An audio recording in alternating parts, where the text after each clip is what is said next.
এই নামাজ, যে নামাজ সংক্রান্ত কথা এখন বলবো, এই যে বিতের নামাজ বা রাতের নামাজ, এই নামাজ যতজন সাহাবী থেকে বর্ণনা হয়ে আমাদের কাছে আসছে, আপনাকে একটা সূক্ষ্ম তথ্য দিয়ে দিই আজকে, এটা আপনি মনে রাখেন, তাহলে অনেক কিছু আপনার জন্য সহজ হবে। এই বর্ণনাগুলোর মধ্য থেকে যদি কোনো রকমের বর্ণনাতে ভিন্ন ভিন্ন শব্দ আপনি পান, ভিন্ন ভিন্ন তথ্য যদি আপনি পান, তাহলে আপনি কোন কথাটাকে বেশি প্রাধান্য দেবেন, এর জন্য আপনাকে একটা সূক্ষ্ম পয়েন্ট বলি। ভিতরের সালাতের ক্ষেত্রে বা রাতের নামাজের ক্ষেত্রে যত সাহাবী থেকে বর্ণনায় আসছে, তার মধ্য থেকে সব থেকে বেশি প্রাধান্য পাবে আয়েশা রাদিয়াল্লাহু তাআলা আনহার সালাত। মানে আয়েশা রাদিয়াল্লাহু তাআলা থেকে বর্ণিত যে হাদিসগুলো আসছে, সেটা যে কোনো কিতাবে হোক, যদি গ্রহণযোগ্য সনদে এসে থাকে, আর মাথার মধ্যে কে আছে? আয়েশা রাদিয়াল্লাহু তাআলা আনহা, যে উনি বর্ণনা করেছেন, তিনি যে হাদিসটা বর্ণনা করেছেন সেটা বেশি প্রাধান্য পাবে। কেন? কারণ ভিতরের সালাত বা রাতের সালাত এটা রাসূলুল্লাহ সাল্লাল্লাহু আলাইহি ওয়াসাল্লাম মসজিদে নয়, বরং ঘরে আদায় করতেন অধিকাংশ সময়। যদি কোনোদিন কোনো একদিন হয়তো বা মসজিদে যদি পড়ে থাকেন, পড়তে পারেন, হয় মাঝে মাঝে পড়তে পারেন, কিন্তু ম্যাক্সিমাম টাইম, অধিকাংশ সময়, রাসূলুল্লাহ সাল্লাল্লাহু আলাইহি ওয়াসাল্লামের পুরো জীবনের মধ্যে অধিকাংশ সময় এই রাতের নামাজগুলো রাসূলুল্লাহ কোথায় পড়তেন? ঘরে পড়তেন। আর এই সম্পর্কে আমাদেরকেও তালকিন করেছেন যে নফল নামাজগুলো যেন আমরা ঘরে পড়ি।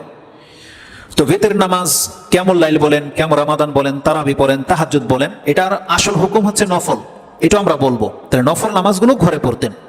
তো যেহেতু রাসূলুল্লাহ সাল্লাল্লাহু আলাইহি ওয়াসাল্লাম ঘরে পড়তেন, তাহলে ঘরের ব্যাপারগুলো সব থেকে বেশি কে জানবে? তার ঘরের লোককে জানবে।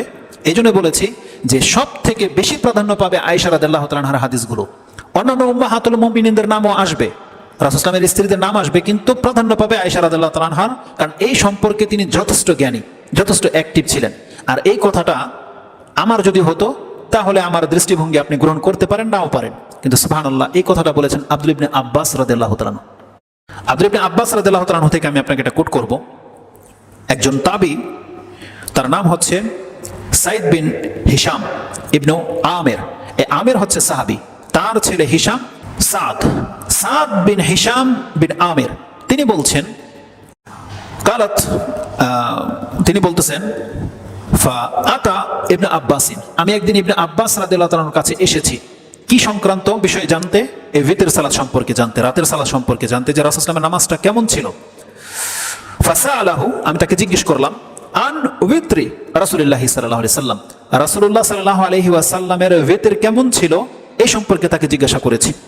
ফাকালা ইবনু আব্বাস রাদিয়াল্লাহু তাআলা আনহুমা, তিনি আমাকে বললেন, আলা, আমি কি তোমাকে সংবাদ দেব, আদুল্লুকা আলা আলামি আহলিল আরদি, এমন একজন ব্যক্তি সম্পর্কে কি তোমাকে আমি সংবাদ দেব যে এই জমিনের মধ্যে সব থেকে বেশি জ্ঞান রাখে, এই মর্মে, মিন আহলিল আরদি বিউত্রি রাসূলুল্লাহ সাল্লাল্লাহু আলাইহি ওয়াসাল্লাম। আর বলতেছে কেন? আব্দুল ইবনে আব্বাস প্রখ্যাত মুফাসসির এবং গণ্যমান্য সাহাবীদের মধ্যে একজন। যদি 10 জন সাহাবী থেকে আপনি এই ফতোয়া নেন, তার মধ্যে আব্দুল ইবনে আব্বাস হচ্ছে তার অন্যতম, শুধু একজন না, একবারে অন্যতম। তিনি বলতেছেন, তাকে জিজ্ঞাসা করা হয়েছে রাসূলুল্লাহ সাল্লাল্লাহু আলাইহি ওয়াসাল্লামের ভিতর নামাজ কেমন ছিল, আর আব্দুল ইবনে আব্বাস বলছেন, আলা আদুল্লুকা আলা আলামি আহলিল আরদি বিউত্রি রাসূলুল্লাহ সাল্লাল্লাহু আলাইহি ওয়াসাল্লাম, আমি কি তোমাকে এমন এক ব্যক্তি সম্পর্কে সংবাদ দেব যেই ব্যক্তির চেয়ে এই আহলুল আরদ, মানে মদিনার মধ্যে আর কেউ রাসূলুল্লাহ সাল্লাল্লাহু আলাইহি ওয়াসাল্লামের চাইতে, বা এই পুরো পৃথিবীর মধ্যে তার চেয়ে বেশি কেউ জানে না, এমন একজন ব্যক্তির কথা বলবো। সুবহানাল্লাহ। কালা মান, কে তিনি? ওই সাদ বলছেন, কে তিনি? কালা আয়েশা রাদিয়াল্লাহু তাআলা আনহা। আব্দুল ইবনে আব্বাস বলছেন, তিনি হচ্ছেন আয়েশা রাদিয়াল্লাহু তাআলা আনহা, যিনি রাসূলুল্লাহ সাল্লাল্লাহু আলাইহি ওয়াসাল্লামের ভিতর বা রাতের সালাত সম্পর্কে সব থেকে বেশি জ্ঞান রাখে। ফাআতিহা, তুমি তার কাছে যাও, ফাসআলহা, এবং তাকে জিজ্ঞেস করো রাসূলুল্লাহ সাল্লাল্লাহু আলাইহি ওয়াসাল্লামের ভিতর নামাজটা কেমন ছিল। সুম্মা আতিনি ফাআখবিরনি বিরাদ্দিহা আলাইকা, তুমি যখন তাকে প্রশ্ন করবা, তিনি কি উত্তর দেয় তোমাকে, ওই কথাটা আবার আমার কাছে এসে আমাকে আমার জানাইবা, যে ভিতর নামাজ সম্পর্কে আয়েশা রাদিয়াল্লাহু তাআলা আনহা তোমাকে কি তথ্য দেয়, ওই তথ্যগুলো তুমি আমাকে এবার এসে বলবা, যে আয়েশা রাদিয়াল্লাহু তাআলা আনহা আমাকে ভিতর সম্পর্কে এই তথ্য দিয়েছে। কেন আব্দুল ইবনে আব্বাস রাদিয়াল্লাহু তাআলা আনহুমা সাহাবী হওয়া সত্ত্বেও, মদিনার এবং খুব কাছের লোক হওয়া সত্ত্বেও, আয়েশা রাদিয়াল্লাহু তাআলা আনহার সাথে তিনি কেন গেলেন না, তাবিকে কেন পাঠালেন? এটা একটা ঘটনা আছে, একটা প্রেক্ষাপটের কারণে তাদের মধ্যে একটা মনমালিন্যতা ছিল, তিনি যাননি। তো আব্দুল ইবনে আব্বাস ইলম শিখতে চাচ্ছেন, কিন্তু তার একটা প্রতিবন্ধকতা ছিল আয়েশা রাদিয়াল্লাহু তাআলার কাছে যাওয়া থেকে, কোন একটা মনমালিন্যতার কারণে, তাই তিনি ভিন্নভাবে তার কাছ থেকে সেই জ্ঞানটা হাসিল করতে চাইলেন। এই জন্য সাদকে বললেন যে আয়েশা রাদিয়াল্লাহু তাআলা তোমাকে যা বলবে তুমি এসে আবার আমাকে হুবহু ওইভাবে শোনাবে। এই হাদিসটা মুসলিমের প্রায় 1 পৃষ্ঠা থেকে 2 পৃষ্ঠা 2 পাতা হয়ে যাবে, এত লম্বা হাদিস, ওটাতে দেখে নেবেন। হাদিস নাম্বার হচ্ছে 1624। এটি ইমাম মুসলিম কোট করেছেন তার মুসাফিরুস সালাত 6 নম্বর অধ্যায়ের 18 নম্বর পর্ব, হাদিস নাম্বার যেমনটা বললাম 1624।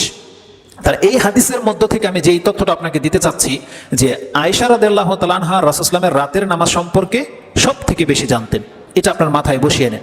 আর যখনই রাসূলুল্লাহ সাল্লাল্লাহু আলাইহি ওয়াসাল্লাম থেকে এইগুলো আসবে, বর্ণনাগুলো আসবে, তখন আপনি আয়েশা রাদিয়াল্লাহু তাআলার হাদিসটাকে প্রাধান্য দেবেন। এটা ছিল একটা মেসেজ এবং খুব সূক্ষ্ম একটা বিষয় যেটা আমি আপনার কাছে তুলে ধরলাম। এবার আসুন